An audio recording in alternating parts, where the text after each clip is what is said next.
ಎಲ್ಲರಿಗೂ ನಮಸ್ಕಾರ. ಇವತ್ತಿಂದ ಸಂಜೆ ಸ್ನ್ಯಾಕ್ ರೆಸಿಪಿ ಸ್ಪೆಷಲ ಕ್ಯಾಬೇಜ್ ದಪಾಟಿ. ಇದಕ್ಕೆ ಬೇಕಾದ್ರೆ ನೀವು ಥಾಲಿಪಟ್ಟಿ ಬೇಕಾದ್ರೆ ಅನ್ಕೋರಿ, ಪರಾಠ ಬೇಕಾದ್ರೆ ಅನ್ಕೋರಿ, ಮಂಚೂರಿಯನ್ ಬೇಕಾದ್ರೂ ಅನ್ಕೋರಿ. ಸಾರಿ. ದಪಾಟಿಗೆ ಏನೇನು ಹಾಕಾಕತ್ತೇನಂದ್ರೆ, ಒಂದು ಗಜ್ಜರಿ ಮೇಲಿಂದ ಸಿಪ್ಪಿ ತೆಗೆದ ಹೆರ್ಚು ಮನೆಯೊಳಗೆ ಹೆಚ್ಕೊಳತ್ತೀನಿ.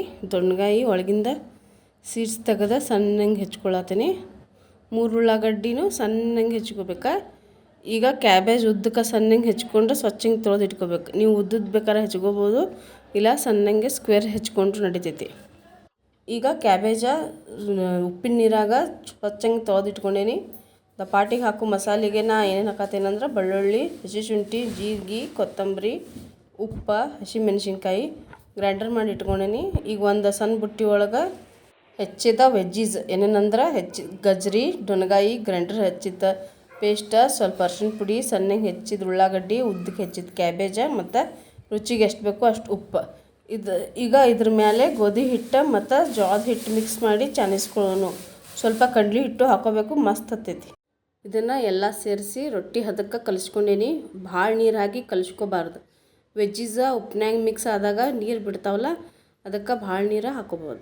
ಈಗ ಲಟ್ಟಣಿಗೆ ಮೇಲೆ ಒಂದು ಕಾಟನ್ದ ಸ್ವಚ್ಛಂದ ತಿಳು ಅರಿವಿ ನೀರಿನಾಗ ಎದ್ದು ಇಟ್ಕೊಂಡು ಅದ್ರ ಮೇಲೆ ಕಲಸಿದ ಹಿಟ್ಟನ್ನ ಸಣ್ಣ ಉಂಡೆ ಮಾಡಿ ಇಟ್ಕೊಂಡು ರೊಟ್ಟಿ ಆಕಾರಕ್ಕೆ ತಟ್ಕೋಬೇಕು. ಅದು ಕೈಗೆ ಅಂಟ್ಕೋಬಾರ್ದಂದ್ರೆ ಕೈಗೆ ಸ್ವಲ್ಪ ನೀರು ಹಚ್ಕೊಂಡು ತಟ್ಟಬೇಕು. ತಟ್ಟಿದ ಮೇಲೆ ಅದ್ರಾಗ ನಾ ಮಾಡತ್ತೇನಿಲ್ಲ ಹಂಗೆ ಒಂದು 4ರಿಂದ 5 ಸಣ್ಣ ಹೋಲ್ ಮಾಡಬೇಕು. ಯಾಕಂದ್ರೆ ದಪಾಟಿ ಚಲೋ ತಂಗೆ ಉಮ್ಗೊಳ್ತೈತಿ. ಈಗ ಸಾವಕಾಶ ಅರಿವಿನ ಕಾದ ಹಂಚಿನಾಗ ಸ್ವಲ್ಪ ಎಣ್ಣೆ ಹಾಕಿ ಹೊಳಿಸ್ಕೊಂಡು ಹಾಕ್ಕೋಬೇಕು. ದಪಾಟಿ ಮೇಲಿನ ಅರಿವಿ ತೆಗೆದ ದಪಾಟಿ ಸುತ್ತು ಸ್ವಲ್ಪ ಎಣ್ಣೆ ಹಾಕತ್ತೀನಿ ಕ್ರಿಸ್ಪಿ ಆಗಕ್ಕೆ. ಈಗ ಮ್ಯಾಲೆ ಸ್ವಲ್ಪ ಎಣ್ಣೆ ಹಾಕಿ ದಪಾಟಿದ ಹೊಳಿಸಿ ಹಾಕೋನು.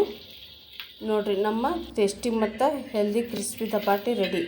ನಾ ಆಮ್ಟಿ ಮತ್ತು ಪಲ್ಯ ಜೊತೆ ಸರ್ವ್ ಮಾಡತ್ತೀನಿ. ನೀವು ಹಂಗೆ ತಿನ್ಬೋದು, ತುಪ್ಪ ಹಚ್ಕೊಂಡು ತಿನ್ಬೋದು, ಮತ್ತು ಮೊಸರು ಜೊತೆನೂ ತಿನ್ಬೋದು. ನೋಡಿರಿ, ರುಚಿ ಆಗ್ತೈತಿ. ನೆಕ್ಸ್ಟ್ ವಿಡಿಯೋ ಜೊತೆ ಮತ್ತೆ ಬರ್ತೇನೆ. ಬಾಯ್.